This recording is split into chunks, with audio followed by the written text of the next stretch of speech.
Hey, good evening, guys. We're going to take a look at a magazine game. It's Strategy and Tactics issue number 276 from October 2012. And the game included is Operation Anaconda, Afghanistan 2002. So 10 years after the battle, they created a game about it. Let's take a look at the... Well, first, you know what? First, we'll take a look at the map, which is kind of... Well, there's not a whole lot going on, really. You have your mountains and your... I mean, that's the whole map. It is a hex grid. Again, I apologize for the creases. These games are stored. I'm trying to... Oh, up here it is. You have villages, clear, gullies. I thought those were roads. No, these are gullies. Rough terrain, high ground, I guess has a peak on it. And indeed, it looks like they do. Okay. Caves. Where are the caves? Here's a cave complex here. And that's it. That's all it looks like there is on the map. There's trails and roads. There are roads. Why can't I tell the difference between roads and gullies?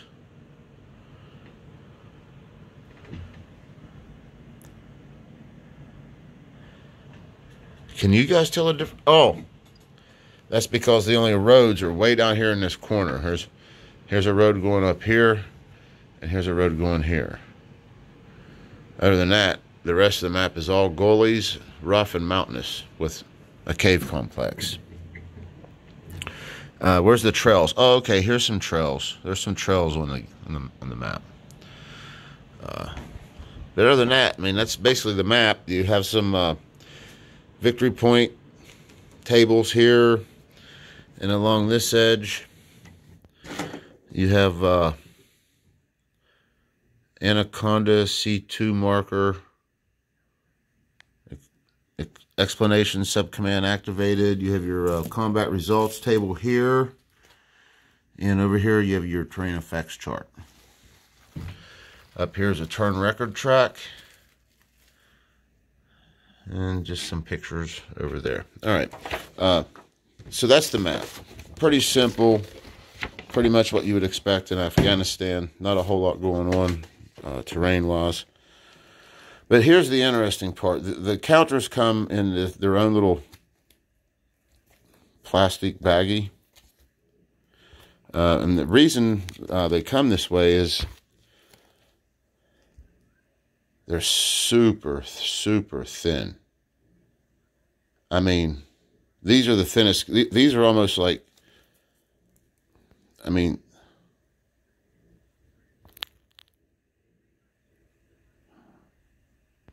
They're super thin.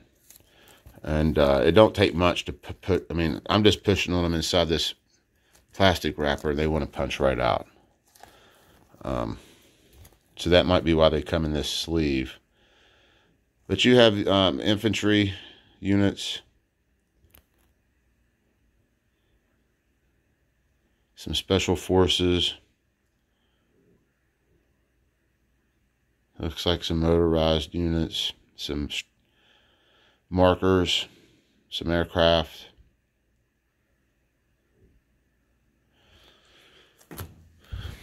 So this is the Operation Anaconda that happened back in Afghanistan 21 years ago.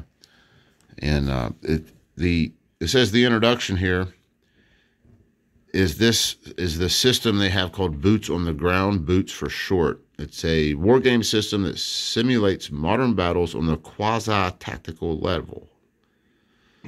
This particular rule set is for Operation Anaconda, the battle fought between coalition forces and Al-Qaeda in eastern Afghanistan in March 2002. Blah, blah, blah.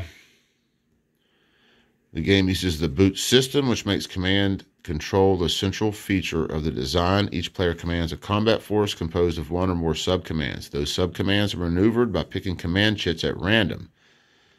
Okay, so it's a Chip pool activation. You don't know in which order the command chits are picked. Battles become chaotic. Blah, blah, blah. Two-player game with one commanding the coalition, the other Al-Qaeda. You have the components listing here. Now we're going over the units, which are standard NATO symbols with an attack factor, a defense factor, and a movement factor. They have a size and other information that really isn't important for the game. Here's your unit types. You have infantry, armor, recon, heavy weapons, sniper teams, special forces, psyops, and artillery. And they come in platoon, section, squad, or team, or company, or battery level units. That's interesting. Here's all your abbreviations used throughout here, if you're interested in such.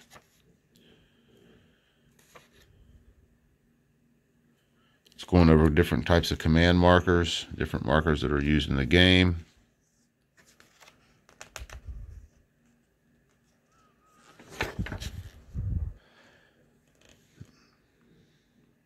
Here's the sequence of play. First operations phase. You have sub-phases. You have a reinforcement phase, an ISR phase, a movement phase, and a combat phase. Then the second player draws a chit, and it follows the same procedure up here. And that completes a turn. Here it goes over the sub-command activations. Here's some panic and jihad markers.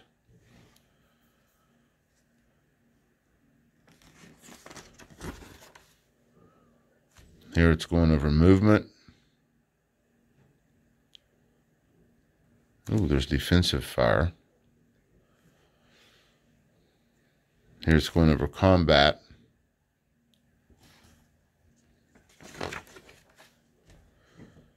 Lots of combat rules. Here it's going over defensive fire, offensive fire, helicopters, air mobile transports, anti-aircraft fire. Here's air support over there. Special units,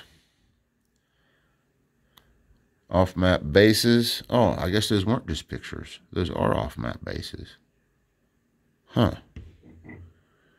Here's some high-value targets, IEDs, compounds, end-of-game effects, victory conditions. Here we go into some optional rules for leaders. Here's Osama bin Laden. May he burn in hell. Here we're going over casualties, medevacs, helicopters, blah, blah, blah. Here's a scenario variant for more coalition forces. And that's it. It looks like a pretty detailed, in-depth game. There's a lot of rules in here covering a lot of specific situations. And, well, you know what? That's what I would expect from a game at this level, the platoon, squad, section, team, or company level. I would expect that much crunchiness going on. Is this a good game? I don't know. I've never played it. But to be honest, a game at the level that they're portraying the units, and a magazine that doesn't really go underneath a lot of scrutiny as far as play testing and development, I kind of doubt it. I kind of doubt it's really that good of a game. But you know what? I've been wrong before about magazine games. So we'll see. Maybe if somebody's played this and it's a good game, let me know. Joe Miranda game. Thanks for watching, guys.